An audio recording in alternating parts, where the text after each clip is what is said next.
شروع کرتا ہوں اللہ کے نام سے جو نہایت ہی بڑا رحم والا ہے۔ نبی پاک صلی اللہ علیہ وسلم اور رکانہ پہلوان رکانہ بن عبد یزید نامی ایک خوبصورت، بہادر اور ذہین مرد تھا۔ بہت سارے پہلوان آئے جنہیں اس نے ایک ہی داؤ میں پٹک کر اٹھنے کے قابل نہ چھوڑا تھا۔ وہ وحشی انسان تھا، صرف لڑنا مارنا جانتا تھا۔ ایک دفعہ مسلمانوں کو تنگ کرنے والے 3-4 آدمیوں نے ایک دن رکانہ پہلوان کو خوب کھلایا پلایا اور اس سے کہا کہ محمد صلی اللہ علیہ وسلم جو نبی ہونے کا دعویٰ کرتا ہے وہ کسی کے ہاتھ نہیں آتا، نہ اپنی تبلیغ سے باز آتا ہے اور نہ ہی کسی سے ڈرتا ہے، اور لوگ اس کی باتوں کے جادو میں آتے چلے جا رہے ہیں۔ کیا اسے تم سیدھا نہیں کر سکتے؟ رکانہ نے کہا کہ کیا تم میرے ہاتھوں سے اس کی ہڈیاں توڑوانا چاہتے ہو؟ رکانہ نے بہت ہی بڑے تکبر بھرے لہجے میں کہا، لاؤ اسے میرے مقابلے پہ، لیکن وہ میرا نام سن کر مکے سے بھاگ تو نہیں جائے گا۔ پھر اس نے کہا، نہیں، میں اس کے ساتھ لڑنا بھی توہین سمجھتا ہوں۔ اس نے اکسانے والے آدمیوں کی بات نہ مانی، وہ کسی پہلوان کو اپنے برابر سمجھتا ہی نہیں تھا۔ مسلمانوں کے دشمن خاموش ہو گئے، لیکن سوچتے رہے کہ محمد صلی اللہ علیہ وسلم کو رکانہ کے ہاتھوں گرا کر اس کا تماشا بنایا جائے۔ مکے کے یہودی خاص طور پر رسول کریم صلی اللہ علیہ وسلم کے دشمن تھے، لیکن وہ کھل کر میدان میں نہیں آتے تھے۔ وہ خوش تھے کہ اہل قریش آپس میں ایک دوسرے کے دشمن ہو گئے ہیں۔ انہیں پتہ چل گیا کہ قریش کے کچھ آدمیوں نے رکانہ پہلوان کو اکسایا ہے کہ وہ رسول کریم صلی اللہ علیہ وسلم کو کشتی کے لیے للکارے، لیکن رکانہ نہیں مان رہا۔ ایک روز رکانہ رات کے وقت ایک گلی سے گزر رہا تھا کہ اس کے قریب سے ایک بڑی حسین و جمیل لڑکی گزری۔ چاندنی رات میں لڑکی نے رکانہ کو پہچان لیا اور اسے دیکھ کر مسکرائی۔ رکانہ وحشی تھا، وہ رک گیا اور لڑکی کا راستہ روک لیا اور لڑکی سے کہنے لگا، کیا تم جانتی ہو کہ اگر ایک عورت مرد کی طرف دیکھ کر مسکراتی ہے تو اس کا مطلب کیا ہوتا ہے؟ اس کا مطلب ہوتا ہے کہ عورت اس مرد کو چاہتی ہے۔ پھر پوچھا، کون ہو تم؟ تو اس نوجوان لڑکی نے جواب دیا، میں سبت بنت ارمن ہوں۔ اوہ، ارمن یہودی کی بیٹی، رکانہ نے کہا اور لڑکی کے کاندھوں پر ہاتھ رکھ کر اسے اپنے قریب کر کے بولا، کیا میرا جسم تجھے اتنا اچھا لگتا ہے؟ اور کیا میری طاقت تمہاری طاقت نے تو مجھے مایوس کر دیا؟ سبت اس کی بات کاٹ کر اتکائے ہوئے لہجے میں کہا، تم تو محمد صلی اللہ علیہ وسلم سے ڈرتے ہو۔ کون کہتا ہے؟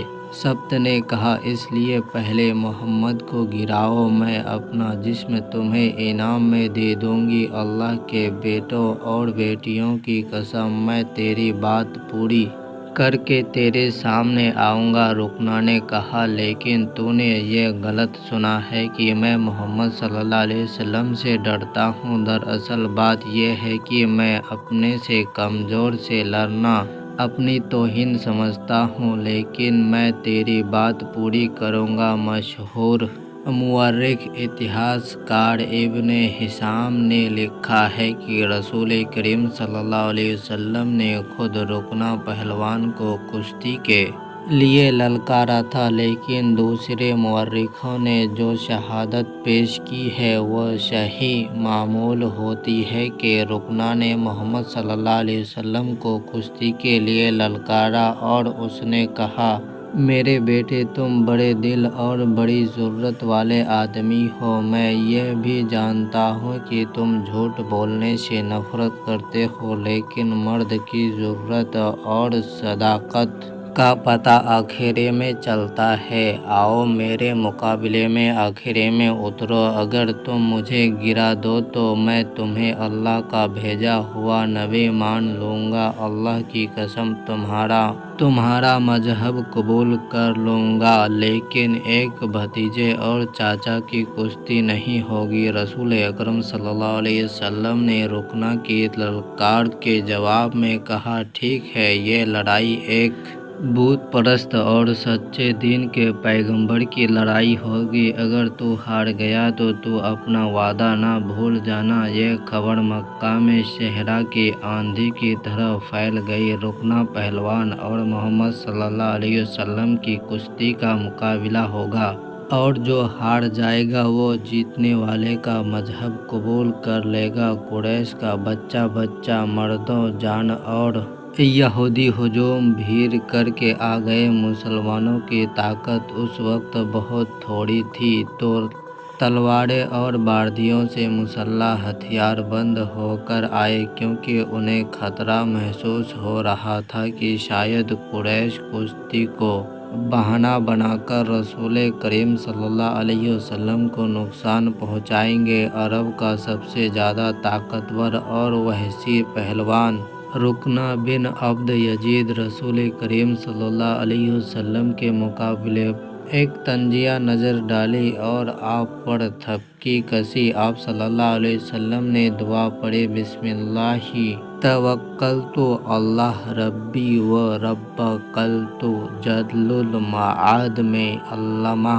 ابن قیم یہی دعا نقل کی ہے، یعنی شروع کرتا ہوں اللہ کے نام سے، اور اسی پر مجھے بھروسہ ہے جو میرا اور تیرا دونوں کا رب ہے۔ پھر آپ مکمل خاموشی اور اطمینان سے رکنا کی آنکھوں میں آنکھیں ڈال کر دیکھتے رہے کہ وہ بے خبری میں کوئی داؤ نہ کھیل جائے۔ رکنا آپ کے ارد گرد یوں گھوما جیسے شیر اپنے شکار کے گرد گھومتا ہے۔ کفار کا ہجوم رسول کریم صلی اللہ علیہ وسلم کا مذاق اڑا رہا تھا۔ مسلمان خاموش تھے، وہ دل ہی دل میں اللہ کو یاد کر رہے تھے۔ انہوں نے اپنی تلواروں کے پر ہاتھ رکھے ہوئے تھے۔ پھر انن فنن نہ جانے کیا ہوا کہ رسول کریم صلی اللہ علیہ وسلم نے کیا داؤ کھیلا کہ مورخ لکھتے ہیں کہ آپ صلی اللہ علیہ وسلم نے رکنا کو اٹھا کر زمین پر پٹک دیا، اور وہ جوڑوں کھانے چت پڑا تھا۔ سارے لوگ دنگ رہ گئے۔ رکنا زخمی شیر کی طرح اٹھا اور آپ سے کہا، تم نے میرے ساتھ دھوکہ کیا ہے۔ مجھ پر حملہ اس وقت کیا جب میرا پیر پھسل گیا تھا۔ میں تمہارے داؤ سے نہیں، اپنے پیر پھسلنے سے گرا۔ آپ نے کہا، چلو ایک موقع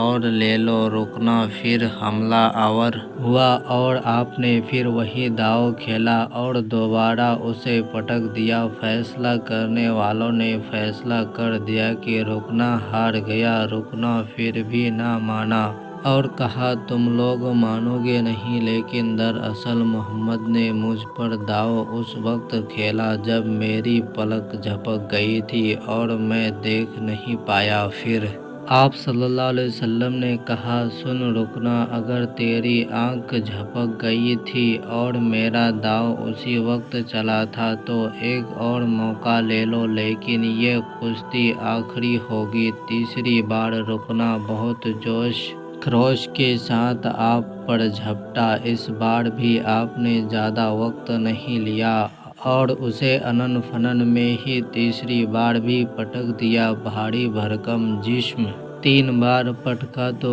کشتی جاری رکھنے کے قابل نہ رہا۔ رکھا سر جھکا کر ہار تسلیم کر لی، اکھاڑے میں نکل آیا اور ہجوم پر سناٹا چھا گیا، اور مسلمان ننگی تلواروں اور برچھیاں ہوا میں لہرا لہرا کر اور اچھال اچھال کر نعرے لگا رہے تھے۔